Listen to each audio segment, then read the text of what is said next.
Hello friends, welcome. So as we are discussing chapter number 6 of unit number 2, and in the last lectures we have discussed intents in unit number 5, and then in this unit number 2 and chapter number 6 we have discussed parsing XML and downloading. Okay, what are the different mechanisms available for displaying some web page or displaying content which is sent from a web server. Okay, in my previous video I have also discussed web view, which is a built-in view available in Android as a WebKit engine, which is capable of doing things like browser, means it can parse an XML or HTML page which is written as a response from the server. But for that we need to have permission, android.permission.internet.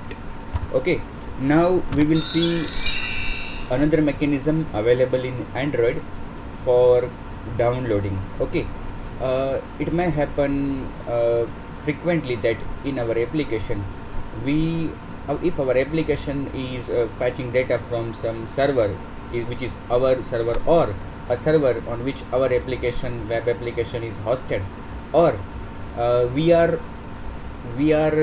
displaying data which are fresh to the client, or we are continuously updating the data. Okay, for example, if our application is based on some social media or news, okay, at that time we need to frequently update the views of our application and represent fresh data to the client. So in such scenario we need to access the data which is updated or which is available on server, dynamic data. So it may quite happen that such data may be in form of some PDF file, some document, some spreadsheet, some JPG, etc. So in such cases we supposed to download such files from the server where it is located. Okay, in most of the cases the server will be ours, means the space on the server will be ours where our application is hosted. Okay, web application is hosted.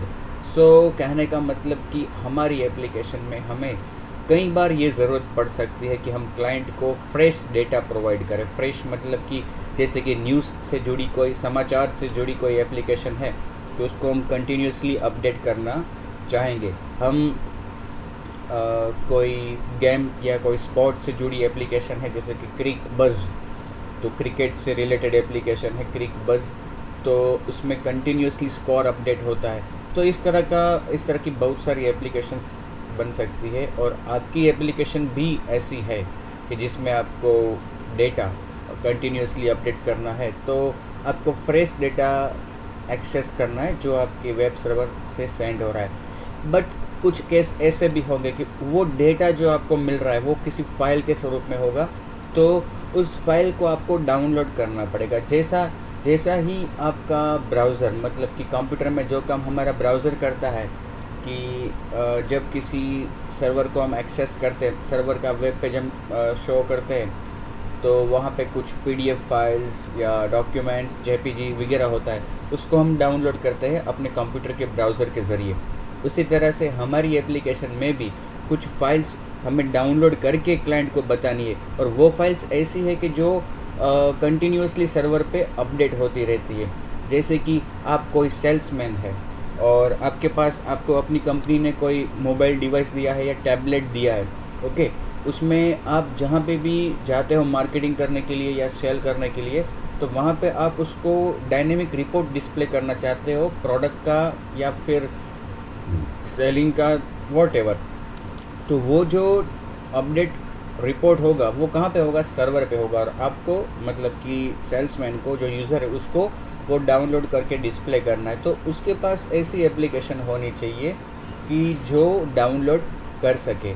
तो Android हमें ये सुविधा दे सकता है. As a developer हम ऐसी application बनाए कि जो कुछ डाउनलोड कर सके, और ये करने के लिए, डाउनलोड करने के लिए हमारे पास डाउनलोड सर्विस या दूसरे शब्दों में कहे तो डाउनलोड मैनेजर की सुविधा मैकेनिज़्म अवेलेबल है। Download manager is a service to optimise the handling of long running downloads. देखो ये एक एडवांटेज हम कह सकते हैं, किस तरह से ये मैं आपको बताऊंगा, लेकिन यहाँ पे क्या कहा है कि it is a service to optimise, मतलब कि ऐसे टास्क, देखो डाउनलोडिंग करना, डाउनलोडिंग जिस फाइल को हम कर रहे हैं वो फाइल एक पेज की भी हो सकती है और उसमें 5 पेज, 10 पेज, 15 पेज भी हो सकते हैं। ओके, और ये हम डाउनलोड कर रहे हैं, मतलब कि हमारा कोड डाउनलोड कर रहा है उस फाइल को, लेकिन वो एप्लीकेशन जो हमने बनाई है वो रन कहाँ पे होगी? क्लाइंट के डिवाइस पे, और वो डेटा भी किसका यूज़ करेगी? क्लाइंट के मोबाइल का। तो आजकल तो ऐसा होता है कि क्लाइंट के हर यूज़र के पास कोई ऐसा वैलिडिटी वाला पैक होता ही है जिसमें इंटरनेट बहुत सा मिलता है डेली यूज़ करने को। लेकिन मैंने कुछ ऐसे बंदे भी देखे हैं कि जिनको 2 GB 3 GB आप डेली डेटा देते हो, सर्विस प्रोवाइडर उनको जो 2-3 GB डेटा देता है डेली, शाम होने तक वो भी ख़त्म हो जाता है। ओके, तो ऐसे टास्क, अब क्या होगा कि डेटा ख़त्म होने को आया तो उसकी स्पीड, डाउनलोडिंग की स्पीड कम हो जाएगी डिवाइस में। ओके, या फिर मंथली 1 GB 2 GB 3 GB ऐसा कोई पैक करवाया है 6 GB, तो और जहाँ पे क्लाइंट बैठा है, मतलब कि क्लाइंट जहाँ पे लोकेटेड है वहाँ पे इंटरनेट के सिग्नल्स वीक आ रहे हैं, डेटा कनेक्टिविटी वीक है, तो डाउनलोडिंग में देर भी लगेगी। मेरा कहने का मतलब कि डाउनलोडिंग की प्रक्रिया को, हम जो कोड लिखते हैं डाउनलोड करने का, उसको एग्जीक्यूट होने में, डाउनलोडिंग कंप्लीट होने में कितना टाइम लगेगा exactly we can't say. Okay, device मतलब कि क्लाइंट कहाँ पे बैठा है उसके आधार पे और वहाँ पे कनेक्टिविटी कैसी है उसके आधार पे अलग अलग समय लग सकता है। ओके, तो कभी कभी ऐसा भी हो सकता है कि उस फाइल को डाउनलोड होने में ज़्यादा समय लग जाए। ओके, तो ऐसे टास्क अगर हम फ्रंट एंड में एग्जीक्यूट करें, मतलब कि डाउनलोडिंग हो रहा है और वो जो डाउनलोड हो रहा है उसको हम क्लाइंट के सामने, मतलब कि फ्रंट एंड में उसको as a modal progress bar या मॉडल डायलॉग बॉक्स डिस्प्ले कर दे, तो क्या होगा कि वो डाउनलोडिंग का जो प्रोसेस है वो क्लाइंट के फ्रंट एंड में ही चालू रहेगा और क्लाइंट तब तक कुछ कर भी नहीं पाएगा और उसका ध्यान भी उस पर रहेगा, उसको उसमें इंटरेस्ट नहीं होगा देखने में कि कितना डाउनलोड हुआ है, फिर भी उसके सामने स्क्रीन पे वो चीज़ रहेगी मेन थ्रेड पे। मेरा कहने का मतलब कि वो मेन थ्रेड पे होगा। उसके बजाय हम अगर यही टास्क सेकेंडरी थ्रेड में हो डाउनलोडिंग का, सेकेंडरी थ्रेड में डाउनलोडिंग का टास्क हो, चाहे जितना भी समय लगे उसको वो धीरे धीरे होता रहे, और फाइनली डाउनलोडिंग कंप्लीट होने के बाद वो जो फाइल डाउनलोड हुई है उसको प्रस्तुत किया जाए क्लाइंट के सामने। तो इस तरह का मैकेनिज़्म अगर हो और हम उसे इम्प्लीमेंट करें तो ये ज़्यादा बेहतर रहेगा, क्योंकि क्लाइंट को शुरू में पता चलेगा कि अब डाउनलोडिंग होगा। ओके, उसको इंटीमेशन देने के बाद उसको दिखाई नहीं देगा, मतलब कि हम नोटिफिकेशन बार में क्लाइंट देख सकता है। ओके, हम क्लाइंट को बता सकते हैं कि भाई ये डाउनलोड शुरू हुआ है, और वो चाहे तो देख सकता है, लेकिन उसका काम जो वो कर रहा है उसमें कोई अवरोध उत्पन्न नहीं होगा। वो अपना काम जो भी कर रहा है या फिर कुछ और भी कर सकता है जब तक आपकी फ़ाइल डाउनलोड नहीं होती।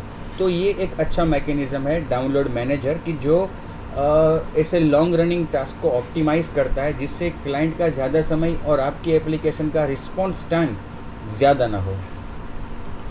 Download Manager handles the HTTP connection and monitors connectivity and system reboots to ensure each download completes successfully. ये एक बार इस डाउनलोड मैनेजर को आप कोई टास्क असाइन कर दो कि भाई ये चीज़, ये फाइल डाउनलोड करनी है, तो उसका पूरा मैनेजमेंट वही करेगा। ओके, और ये भी वो देखेगा कि जो टास्क उसको आपने असाइन किया है वो बिना कोई एरर के ख़त्म हो जाए, मतलब कि कंप्लीशन हो उसका। Let's see how to use this download manager. We can use the download manager to ensure that a download is successfully completed. It is useful in case where successful download is important. We can access the download manager using the get system service method as follow. Okay, so we can use the download manager to ensure that a download is successfully completed. हम download manager का use करके एक तरह से निरंतर हो सकते हैं कि भाई हमारा ये टास्क अब कंप्लीट होगा ही. ओके. कैसे केसेस में यूज़फुल हो सकता है कि जहाँ पे हमें कोई टास्क उसको असाइन करना है और रिस्पॉन्सिबिलिटी हमें नहीं मतलब कि रखनी है. Okay, we can access. अब डाउनलोड मैनेजर आपके पास होना चाहिए, मतलब कि वो नहीं है तो आपको एक्सेस करना होगा. चिंता मत कीजिए, आपको कोई नया ऑब्जेक्ट नहीं बनाना है. केवल ये डाउनलोड मैनेजर जो है वो सिस्टम की एक सर्विस है. आपको केवल उसका रेफरेंस रिट्रीव करना है. और जैसा कि हमने देखा है एंड्रॉयड में ऐसे बहुत सारे मैनेजर हैं.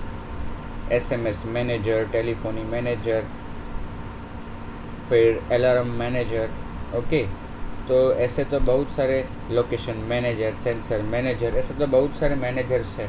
ओके, और ये सभी मैनेजर्स की जो कुछ ना कुछ मैनेज करते हैं वो हमें बनाने नहीं पड़ते यूज़ करने के लिए. वो ऑलरेडी SDK में मतलब कि डिवाइस में वो बिल्ट इन होते हैं. हमें केवल उसको एक्सेस करना है, क्योंकि ये वही चीज़ है जिसको डिवाइस की नेटिव एप्लीकेशन भी यूज़ करती है, डिवाइस की OS भी यूज़ करती है अपने कार्यों के लिए. ओके, तो गेट सिस्टम सर्विस एक मेथड है कि जो हमें अलग अलग तरह के मैनेजर्स रिट्रीव करने में यूज़फुल होती है. देखो ये जो मेथड है, ओके, गेट सिस्टम सर्विस, उसमें आपको आर्ग्यूमेंट पास करनी होती है कि कौन सी सर्विस आपको एक्सेस करनी है. अब देखो यहाँ पे हम पहले एक स्ट्रिंग वेरिएबल में हमने स्टोर किया context dot download service. Okay, फिर download manager is equal to get system service. तो किसी भी प्रकार का मैनेजर आपको एक्सेस करना है एंड्रॉयड में तो उसके लिए एक कॉमन मेथड है गेट सिस्टम सर्विस. लेकिन ये जो कॉमन मेथड है वो कॉमन ऑब्जेक्ट रिटर्न करती है. तो हमें अपनी रिक्वायरमेंट मतलब कि हम कौन सा ऑब्जेक्ट मांग रहे हैं उसके अनुरूप टाइप कास्टिंग करना होगा. तो यहाँ पे देखिए आप, हमने डाउनलोड मैनेजर का ऑब्जेक्ट बनाया और गेट सिस्टम सर्विस, उसमें आर्ग्यूमेंट क्या पास कर दी, सर्विस. ओके, और यहाँ पे टाइप कास्ट भी किया डाउनलोड मैनेजर. ओके, तो इस तरह से जो हमें रिट्रीव होगा मैनेजर वो हमने टाइप कास्ट किया डाउनलोड मैनेजर में और उसको असाइन किया DM को, एक वेरिएबल को. अब इस वेरिएबल कि जिसमें डाउनलोड मैनेजर का रेफरेंस है उसके द्वारा हम डाउनलोड मैनेजर की बहुत सारी सुविधाएं हैं जिसको हम यूज़ कर सकते हैं, मतलब कि मेथड्स कि जिसको हम कॉल कर सकते हैं, यूज़ कर सकते हैं. See downloading files. How can we download file once we have an object of download manager? See, to request a download we need to create a new instance of download manager dot request. क्या कहा यहाँ पे आपको कि आपको अगर कोई भी डाउनलोड करना है तो आपको एक ऑब्जेक्ट क्रिएट करना पड़ेगा.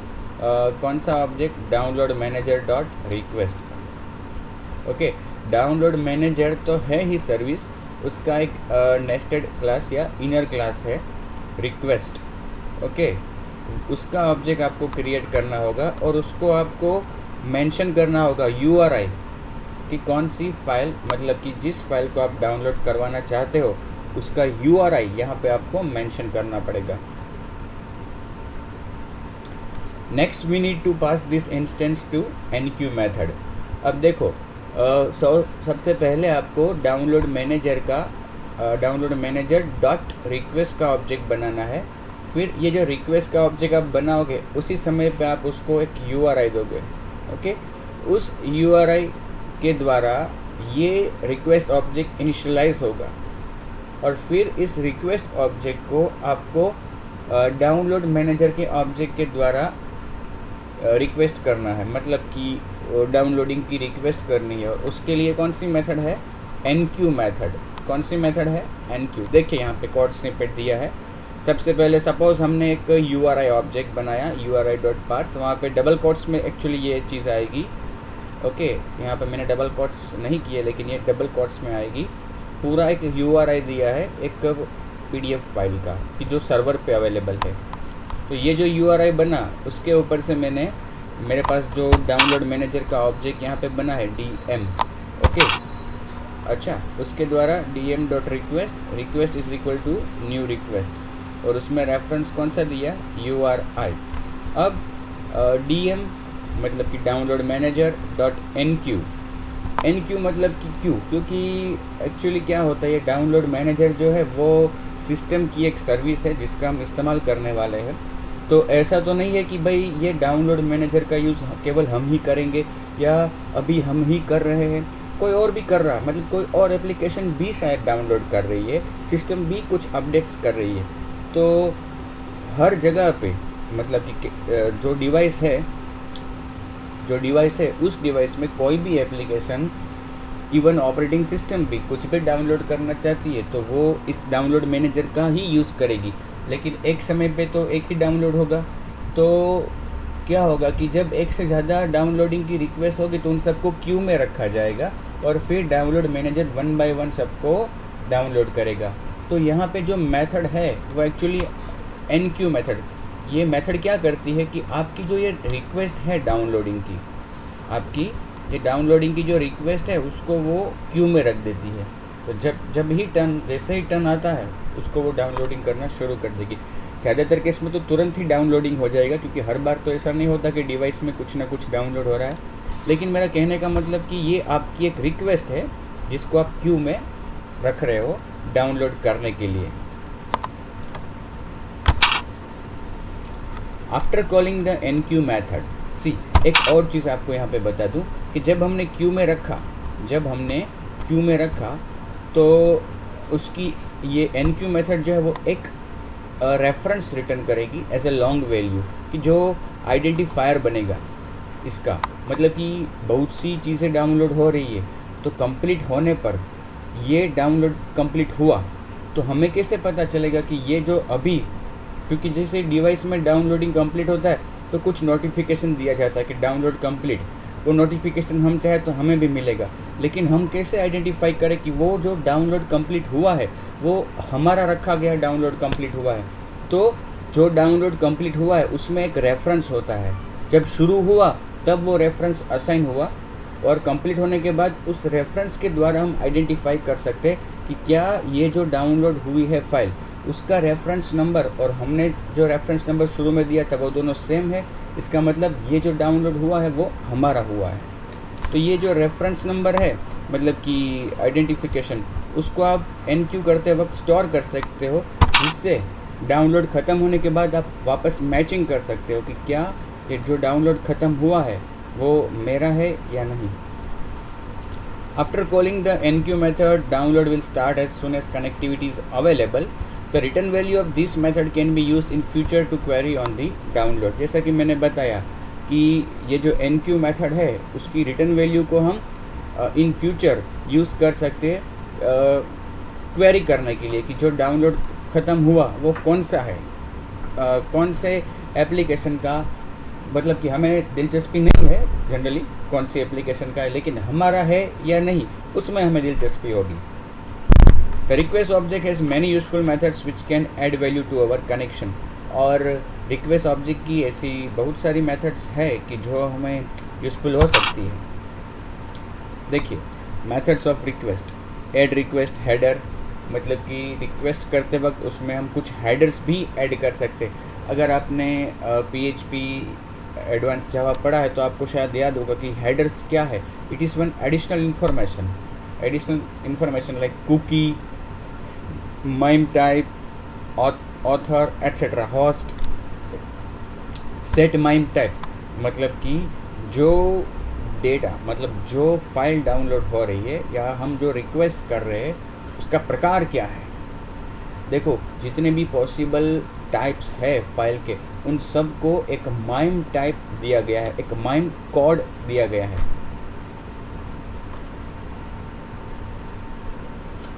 सेट अलाउड नेटवर्क टाइप्स, मतलब कि आप जो डाउनलोड करवाना चाहते हो वो डेटा कनेक्टिविटी से करवाना चाहते हो, वाईफाई से करवाना चाहते हो, इट इज़ ऑप्शनल। अगर आप चाहते हो कि भाई आपकी फ़ाइल वाईफाई के थ्रू ही वाईफाई कनेक्टिविटी के थ्रू ही डाउनलोड होनी चाहिए तो यहाँ पे आप सेट कर सकते हो।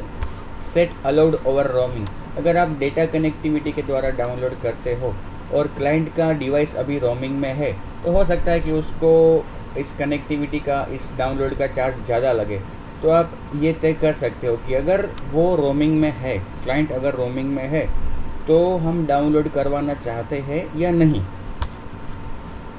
इसमें आर्ग्यूमेंट ट्रू या फॉल्स आएगी। Gate recommended max bytes over mobile. अब जिस फाइल को आप डाउनलोड कर रहे हो सकता है आपको उसका एग्जैक्ट साइज़ पता ना हो, लेकिन आप क्लाइंट के डिवाइस का ज़्यादा मोबाइल डेटा यूज़ नहीं करना चाहते हो, तो आप ये भी सेट कर सकते हो कि फ़ाइल को डाउनलोड करना है लेकिन मैक्सिमम इतने बाइट्स तक। अगर डेटा मोबाइल डेटा यूज़ हो रहा है तो मैक्सिमम इतने बाइट्स तक यूज़ होने चाहिए, मतलब कि ऑक्यूपाई हम यूज़ करें क्लाइंट के मोबाइल से, उससे ज़्यादा नहीं।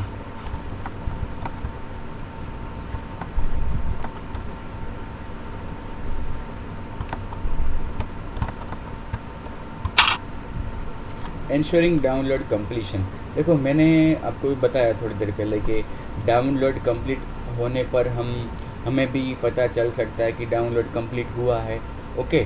और फिर हम ये भी आइडेंटिफाई कर सकते हैं कि जो डाउनलोड कंप्लीट हुआ है वो हमारा डाउनलोड है या नहीं। We can receive a notification on successful completion of download. We can register a receiver to receive. अब देखिए वापस वही चीज़ आई जो हमने अगले चैप्टर में डिस्कस की थी, इंटेंट, ब्रॉडकास्टिंग इंटेंट। जब भी डिवाइस में कुछ भी डाउनलोड हो रहा है, डिवाइस में कुछ भी डाउनलोड हो रहा है और अगर वो डाउनलोड ख़त्म होता है, तब एक इंटेंट ब्रॉडकास्ट किया जाएगा device wide, action download complete. So as a developer हमें क्या करना होगा, एक रिसीवर को रजिस्टर करना होगा कि जो लिसन करे, खुद को रजिस्टर, हम उसको हम रजिस्टर करेंगे कौन से भाई इंटेंट के लिए, एक्शन डाउनलोड कंप्लीट। तो वो रिसीवर हमारा रन होगा, जब जब कोई डाउनलोड कंप्लीट होगा तब तब हमारा वो रिसीवर रन होगा। और रिसीवर रन होता है तो उसमें हमें ये कोड लिखना पड़ेगा, क्योंकि कुछ भी डाउनलोड हुआ है कंप्लीट तो हमारा रिसीवर रन होगा।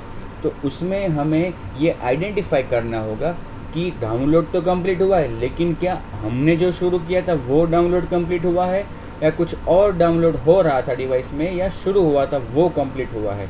ये हमें वहाँ पे आइडेंटिफाई करना है।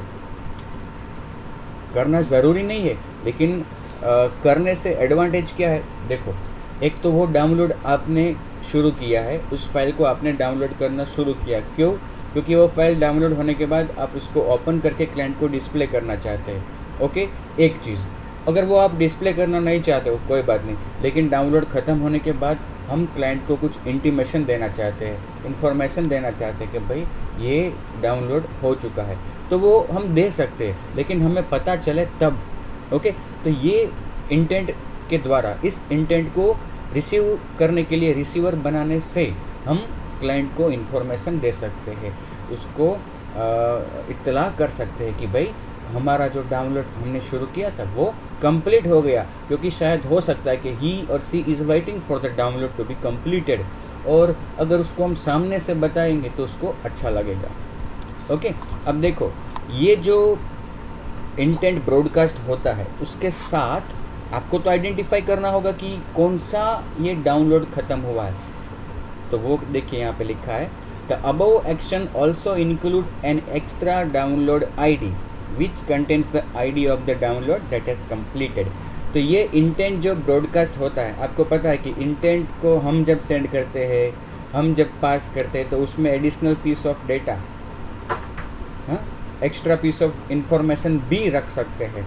तो ये जो इंटेंट ब्रॉडकास्ट होता है, एक्शन डाउनलोड कंप्लीट, ये सिस्टम के द्वारा ब्रॉडकास्ट होता है। उसमें सिस्टम मतलब कि ऑपरेटिंग सिस्टम एक एडिशनल पीस ऑफ इंफॉर्मेशन भी रखेगी, और वो पीस ऑफ इंफॉर्मेशन क्या होगी, ID, जो डाउनलोड ख़त्म हुआ है उसका ID। जितने भी डाउनलोड्स शुरू हुए हैं, जितने भी डाउनलोड्स होते हैं इनिशिएट, हर एक को एक यूनिक आइडेंटिफायर दिया जा सकता है। इसीलिए मैंने शुरू में कहा था अभी कि जो NQ मेथड को कॉल करते हैं हम, तो उसकी रिटर्न वैल्यू को संभाल के रखना चाहिए, जिससे हम उसको बाद में यूज़ करके आइडेंटिफाई कर सके।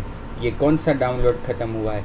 तो ये जो एक्स्ट्रा पीस ऑफ इंफॉर्मेशन रखी जाती है इंटेंट में, उसको हमें गेट एक्स्ट्रास के द्वारा निकालना होगा, और फिर की कौन से यूज़ करेंगे, extra download ID.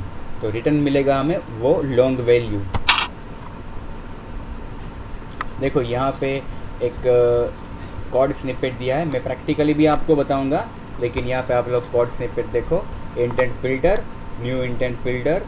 Okay, intent filter को हमने यहाँ पे एक इनिशियलाइज़ किया, ठीक है। क्योंकि आपको पता है, मेरे अगले वीडियो में मैंने आपको बताया था कि हम जब रिसीवर को, किसी भी रिसीवर को रजिस्टर करते हैं, प्रोग्रामेटिकली भी कर सकते हैं और मैनिफेस्ट फाइल में भी कर सकते हैं। मैनिफेस्ट फाइल में नहीं करते, और अगर प्रोग्रामेटिकली करते हैं तो वहाँ पे हमें इंटेंट फिल्टर का ऑब्जेक्ट बनाना पड़ता है, और XML में करते हैं तो इंटेंट फिल्टर का नोड लिखना पड़ता है। यहाँ पे प्रोग्रामेटिकली किया है तो इंटेंट फिल्टर का ऑब्जेक्ट बनाया, उसको इनिशियलाइज़ किया, कौन सी एक्शन से, एक्शन डाउनलोड कंप्लीट। फिर एक रिसीवर बनाया, आप लोग देख सकते हो, न्यू ब्रॉडकास्ट रिसीवर। ओके, ये किसी एक्टिविटी के अंदर ही बनाया है, इसको एज ए लोकल क्लास। फिर उसकी मेथड ऑन रिसीव को ओवरराइड किया, जो कि हम करते आए हैं अब तक। फिर long reference is equal to intent dot get long extra download manager dot extra download, और अगर वो नहीं मिलता तो डिफ़ॉल्ट वैल्यू -1। अब ये जो यहाँ पे रेफरेंस रिटर्न हुआ है, मतलब कि ये जो लॉन्ग एक्स्ट्रा वैल्यू यहाँ पे हमें रिटर्न हुई है, वो जो भी डाउनलोड अभी ख़त्म हुआ है उसका रेफरेंस नंबर है। हम उस रेफरेंस नंबर को हमारे रेफरेंस नंबर से कंपेयर करके, जैसा कि यहाँ पे लिखा है, कुछ स्टेप्स, कुछ एक्शंस, कुछ इन्फॉर्मेशन क्लाइंट को दे सकते हैं, ठीक है। तो इस कोड स्निपेट के ज़रिए मैंने आपको ये समझाया कि किस तरह से we can ensure that download which we have initiated has been completed, and finally you have to register the receiver in programmatically, okay, because you have defined it programmatically. Register receiver, name of the receiver, and the second argument is intent filter. okay, तो इस video को मैं यहीं पे ख़त्म करता हूँ, इसका प्रैक्टिकल भी मैं आपको बताऊँगा। ओके, तब तक के लिए धन्यवाद।